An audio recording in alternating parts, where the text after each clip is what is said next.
Yes, we are live now. Hello friends, this is Imanshi and welcome to Let's Learn. सभी को good evening, नमस्कार, राम राम, सत श्री अकाल, अस्सलाम वालेकुम, what you feel connected with.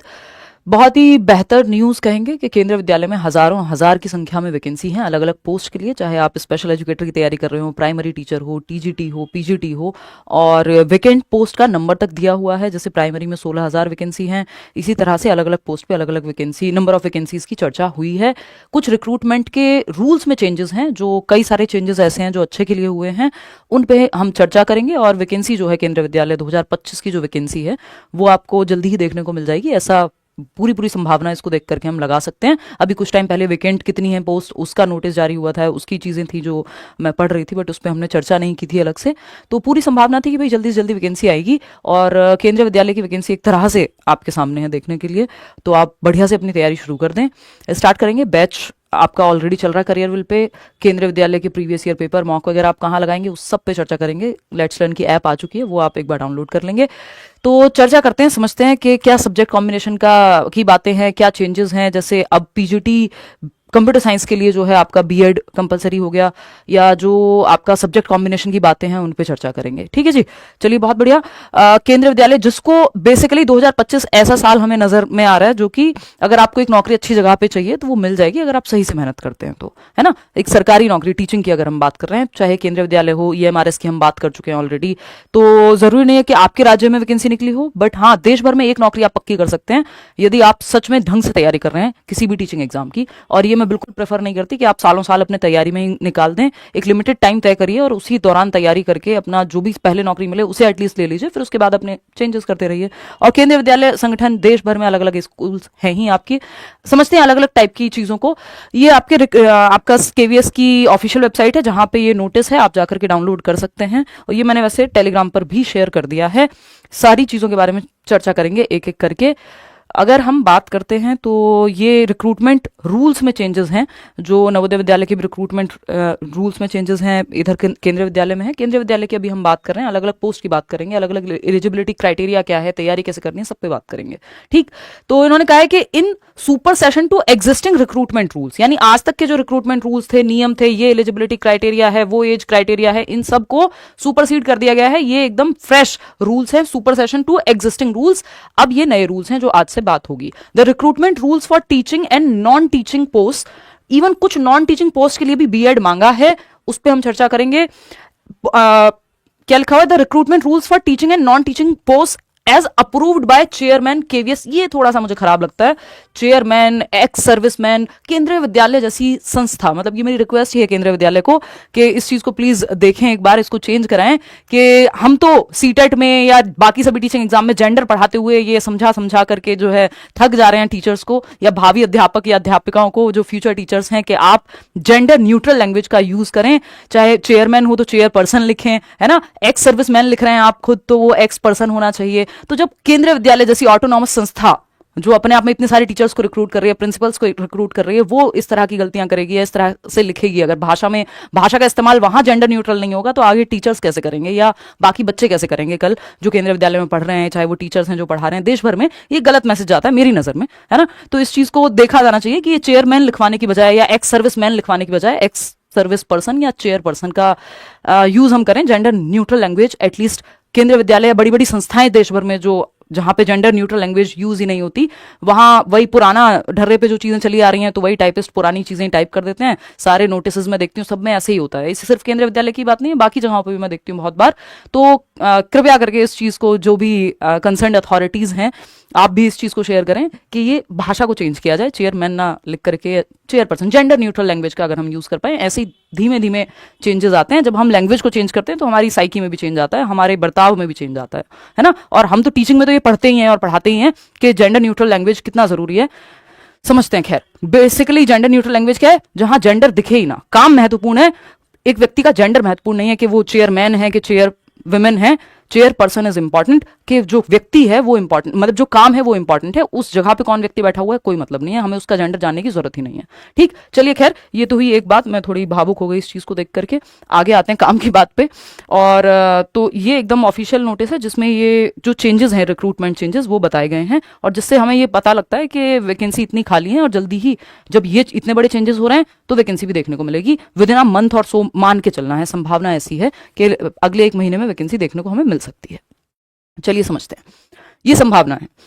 आते हैं, यही बात हिंदी में कही गई है। अब आपको एक एक करके मैं बता देती हूँ कि क्या बड़े चेंजेस हैं। नेम ऑफ पोस्ट, ये आप खुद भी सर्च कर सकते हैं, जिस भी पोस्ट के लिए आप एलिजिबल हैं, चाहे वो टीचिंग पोस्ट हो, नॉन टीचिंग पोस्ट हो, उसकी पूरी एलिजिबिलिटी, एज क्राइटेरिया, सब कुछ लिखा हुआ है। जैसे अगर हम, और इस बार एक चीज इंट्रोड्यूस हुई है, स्पेशल एजुकेटर टीचर, टीजीटी में भी और आपका पीआरटी में भी, जो केवीएस में देखने को नहीं मिलता था। टीजीटी में special educator, even physical health education का टीचर, और पीआरटी में भी कि अगर आपने स्पेशल एजुकेशन में अपना टीचिंग ट्रेनिंग की हुई है तो इस पे भी पोस्ट हैं खाली। जैसे हम पीआरटी पे चलते हैं अभी के लिए, प्राइमरी टीचर, पेज नंबर 26 पे जो है इसकी चर्चा हुई है। मैं एज का और बेसिक बातें आपको पहले बता देती हूँ, फिर अलग अलग पोस्ट पे चर्चा करेंगे। जो इंपॉर्टेंट बातें कि चेंजेस क्या हैं रिक्रूटमेंट रूल्स में, उन पे हम चर्चा अलग से कर लेते हैं। एक जगह पे मैंने नोट भी किया हुआ है ना, फटाफट से बात करते हैं पहले उन चेंजेस पे, फिर अलग अलग पोस्ट पे बात करेंगे। जैसे मैं पहले आपको एज क्राइटेरिया बता देती हूँ। सबसे पहले मैं आपको, ये बैचेस हैं जो करियरविल ऐप डाउनलोड करके आप एनरोल कर सकते हैं बैचेस में, चाहे वो पेडागोजी स्पेशल का अलग से बैच चल रहा है, केंद्रीय विद्यालय का सिलेबस सिर्फ पेडागोजी का अगर आपको पढ़ना है, जो कि आपका असिस्टेंट कमिश्नर से लेके वाइस प्रिंसिपल से लेके प्रिंसिपल से लेकर के, और टीजीटी, पीजीटी, पीआरटी, हर जगह पेडागोजी आती है। तो पूरी संभावना है कि सिलेबस सेम रहे, क्योंकि अभी इतनी जल्दी ऐसा तो है नहीं 1 महीने में सिलेबस भी बदल देंगे। हालांकि कई बार केंद्रीय विद्यालय ऐसा कर देता है, बट जो मुझे लग रहा है, जो मेरी गट फीलिंग है, तो सिलेबस सेम रहना चाहिए। बाकी लेट्स सी, लेकिन तैयारी आपकी उतनी अच्छी होनी चाहिए कि आप, क्योंकि नेगेटिव मार्किंग नहीं है, कि मेरिट में आ सकें।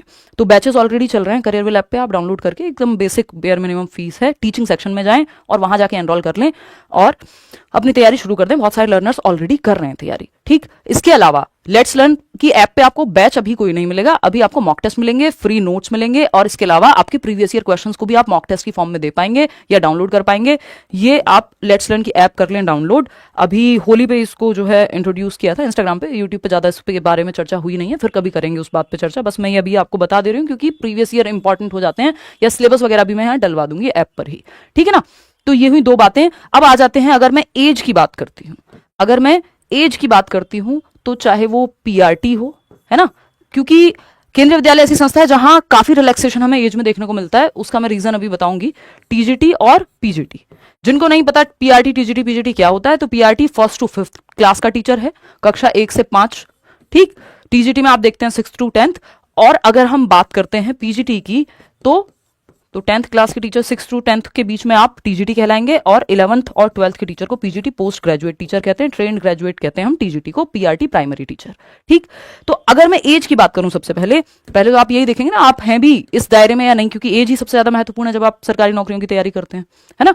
तो पीआरटी की अगर हम बात करें तो 30 साल नॉर्मल प्लस 5 साल का रिलैक्सेशन, 5 ईयर्स रिलैक्सेशन। अब ये 5 ईयर्स रिलैक्सेशन में सारी फीमेल्स हैं, मतलब फीमेल्स को जो एक्स सर्विस पर्सन है आपके केंद्रीय विद्यालय में, और भी अगर आप पीडब्ल्यूडी कैटेगरी से हैं, उसमें लिखा हुआ है, आप एक बार नोटिस पूरा पढ़ लेंगे। लेकिन फीमेल्स के लिए, सभी फीमेल्स के लिए 5 साल का रिलैक्सेशन है हर एक पोस्ट पे। पहले 10 साल का हुआ करता था, इस बार इन्होंने 5 साल किया है, तो 35 साल तक आप प्राइमरी में अप्लाई कर सकते हैं।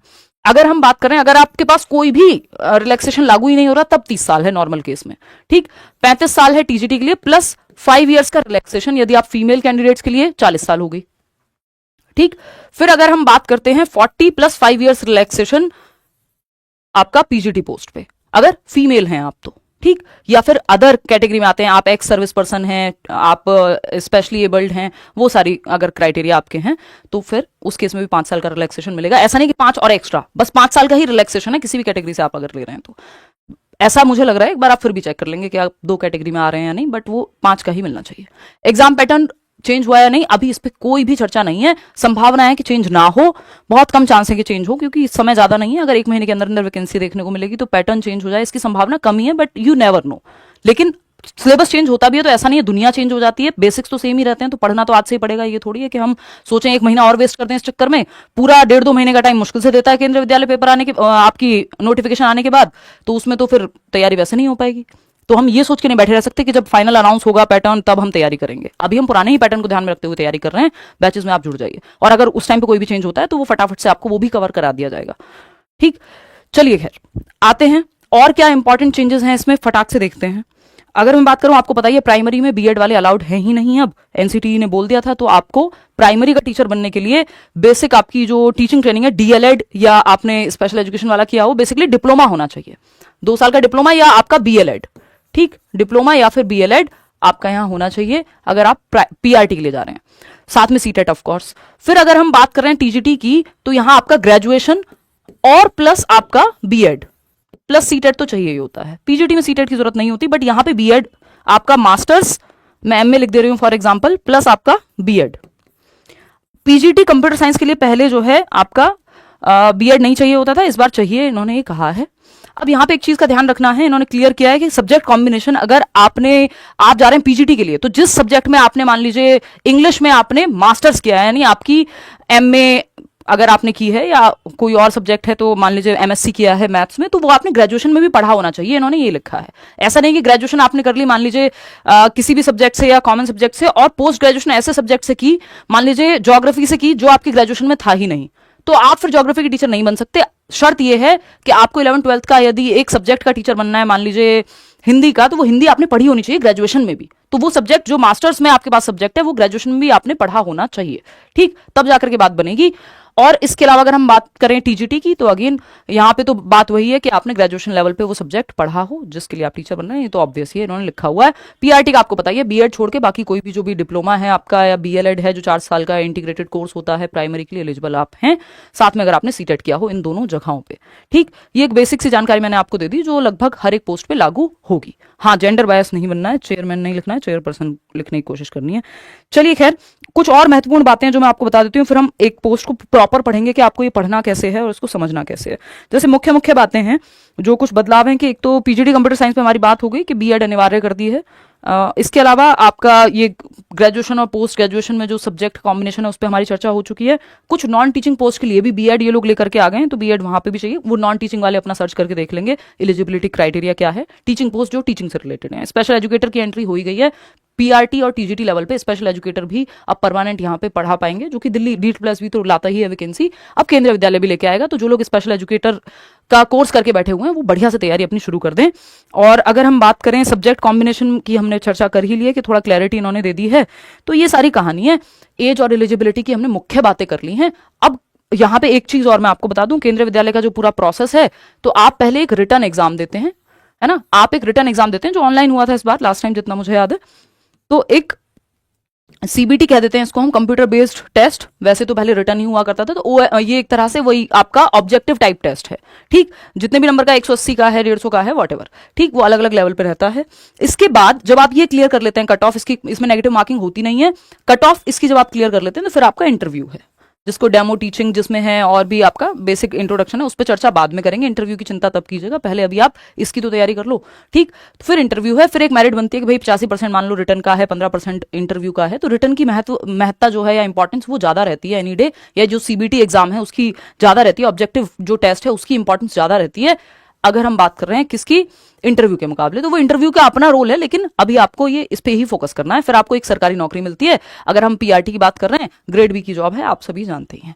चलिए, ग्रेड बी की तो ये सारी जॉब्स हैं, बट एक अच्छे स्केल पे स्केल की जॉब है। ठीक है, स्पेशल एजुकेटर है जो विशेष बच्चों को पढ़ाएगा, बच्चे पर्सन विद डिसेबिलिटीज, या जो बच्चे स्पेशल नीड वाले हैं, चाहे विजुअल इंपेयरमेंट हो, यानी देख दृष्टि बाधित बच्चा है, अलग अलग एरियाज होते हैं, तो वो भी यहाँ पे अभी है।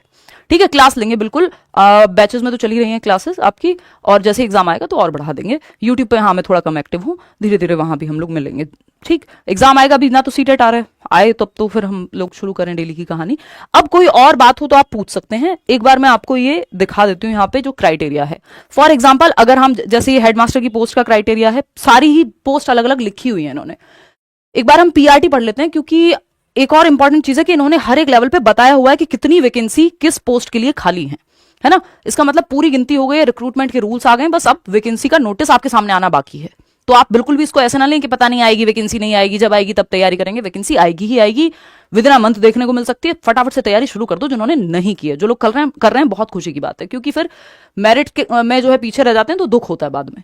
ठीक, तो रिक्रूटमेंट रूल जैसे प्राइमरी टीचर की पोस्ट हम लेते हैं यहाँ पे, ये म्यूजिक वाला है, हम नॉर्मल वाला लेंगे, है ना, जो एकदम प्लेन बीए टाइप का प्राइमरी टीचर है, मजाक कर रही हूँ, आप समझ गए होंगे, प्लेन प्राइमरी टीचर, म्यूजिक वाला नहीं, स्पेशल एजुकेटर नहीं, है ना। तो पीआरटी की अगर हम बात कर रहे हैं तो post of primary teacher, number of post कितनी है यहाँ पे, होपफुली आप देख पा रहे होंगे, नंबर ऑफ पोस्ट है 16,182 पोस्ट हैं 2024-25 के सत्र में जो खाली हैं, है ना, वेकेंट पोस्ट हैं। ऐसे ही हर एक पोस्ट के सामने लिखा हुआ है कि कितनी पोस्ट खाली हैं केंद्रीय विद्यालय में, तो 16,000 अपने आप में बड़ा नंबर है, बस इतना लिखा हुआ है कि which is subject to variation depending on workload, depend करेगा, ये घट या बढ़ सकती हैं, देखा जाएगा, बढ़ती तो खैर नहीं है, घट सकती हैं जब फाइनल नोटिफिकेशन आएगा, बट इतनी पोस्ट खाली हैं। ये क्लासिफिकेशन की अगर हम बात करें तो ये ग्रुप बी की जॉब है, सारी ही जो है ये बी की ही होती हैं आपकी, चाहे वो टीजीटी हो पीजीटी हो, है ना। अगर हम बात करते हैं तो ये आपका इस पे स्केल लिखा हुआ है जो कि एक अच्छा खासा होता है, उस पर आप बाद में जाएंगे, वो अपने आप मिल जाएगा, सैलरी देना वो सरकार का काम है, पहले आप नौकरी तो ले लें, एक अच्छी नौकरी, आपका 8th पे कमीशन भी आने वाला है, तो वो सब तो ठीक है, आप एक अच्छी तनख्वाह ले रहे होंगे, बट काम अपने आप में बहुत अच्छा है टीचिंग का, तो वो उसके लिए आप पहले मेहनत करिए, नौकरी ले लीजिए। एज लिमिट की जब हम बात कर रहे हैं तो एज लिमिट यहां पे लिखा हुआ है 30 साल से ज्यादा ना हो, but 5 years relaxation in upper age limit in case of employees of KVS, यदि आप केवीएस के एम्प्लॉय रहे हैं तो आपको 5 साल का रिलैक्सेशन मिल जाएगा। As relaxation for SC ST OBC PWD, यानी आप किसी भी कैटेगरी से हैं, एससी से हैं, एसटी से हैं, ओबीसी से हैं, पीडब्ल्यूडी कैटेगरी से हैं, या फिर एक्स सर्विस पर्सन हैं, इन्होंने मैन लिखा हुआ है बट मैं पर्सन बोलूंगी क्योंकि जेंडर बायस भाषा हो जाएगी, अगर हम यहाँ पे स्टीरियोटिपिकल लैंग्वेज हो जाएगी अगर हम यही यूज करते रहे, तो इसको केंद्रीय विद्यालय भी चेंज करे, मैं फिर से यही कहूंगी। And female candidate as applicable under the government of India KVS rules, तो फीमेल्स के लिए भी 5 साल का रिलैक्सेशन है, तो आप मान लीजिए 30 साल आपकी उम्र है और आप फीमेल हैं, बट आपके लिए 35 साल तक चलेगी बात, ठीक है ना, क्लियर है बात। तो यहां पे इन्होंने ये क्लियर नहीं किया हुआ है कि age relaxation for 5 years age relaxation in case of SC ST OBC PWD ex service person and female candidate as applicable under the, तो इनको टोटल, अब यहां पे ऐसा हो सकता है मान लीजिए कोई एससी से और फीमेल भी है, तो यहां तो ऐसा कुछ नहीं लिखा हुआ कि 10 साल का रिलैक्सेशन मिल जाएगा, है ना, 5 ही मान के चले, बट इस पर क्लैरिटी नहीं है, नेगेटिव मार्किंग नहीं होती है भाई केंद्रीय विद्यालय में, ठीक है ना। चलिए, कोई और आपका सवाल हो तो आप कमेंट्स में पूछ लेना। और इसमें जो क्वालिफिकेशन है, मान लीजिए क्वालिफिकेशन की अगर हम चर्चा कर रहे हैं तो ये 35 साल ही मान के चलना, आप इसमें ऐसा मत सोचना 5 साल अलग से फिर जुड़ जाएंगे, मैं 35 ही मतलब 5 साल का ही रिलैक्सेशन मान लें अगर आप फीमेल हैं या कैटेगरी से हैं तब भी ठीक, दोनों ही केस में। इसमें आपने 12th की हो, फिर उसके बाद आपका जो है बीएलएड या फिर डीएलएड आपने किया हुआ हो, ठीक, और 50% नंबर हो कम से कम, और यही कहानी है जो यहाँ पे लिखी हुई है। सीटेट क्वालिफाई किया हुआ हो, यानी कोई भी डिप्लोमा आपका हो, या फिर बीएलएड जैसी डिग्री हो, या फिर आपका स्पेशल एजुकेशन वाला जो डिप्लोमा होता है डीएड, तो स्पेशल एजुकेटर जो है नॉर्मल प्राइमरी में भी अप्लाई कर पाएंगे, स्पेशल एजुकेटर में भी अप्लाई कर पाएंगे, ठीक है ना। यहाँ लिखा हुआ है 2 years diploma in education special education from RCI rehabilitation council of India, qualified CTET, तो ये 3 चीजें हैं यहाँ पे। Proficiency to teach through Hindi and English medium, ये केंद्रीय विद्यालय की हर एक पोस्ट पे लिखा हुआ है कि हिंदी और इंग्लिश मीडियम दोनों को आप पढ़ा पाएं, वो इंटरव्यू में भी ये चीज काम आती है, तो उसकी टेंशन आपको नहीं लेनी है, पेपर बाइलिंगुअली आता है, चाहे आप हिंदी मीडियम से हो चाहे इंग्लिश मीडियम से हो, दोनों में देख पाएंगे। तो यहाँ पे सिंपल है, एक तो आपका डिप्लोमा यानी डीएलएड बीटीसी बीएड ईटीई जो भी अलग अलग स्टेट में बोलते हैं, प्लस 2 साल का डिप्लोमा, प्लस आपका आप सीटेट किया हुआ होना चाहिए आपने, ठीक, इसमें स्पेशल एजुकेशन वाला डिप्लोमा भी चल जाएगा। चलिए, इसके अलावा आपका कोई भी डाउट हो तो आप कमेंट्स में पूछ लीजिएगा। यही मुख्य मुख्य बातें थी कि वैकेंसी आने ही वाली है केंद्रीय विद्यालय की, और ये ऐसे ही नहीं कहा जा रहा है, ये प्रॉपर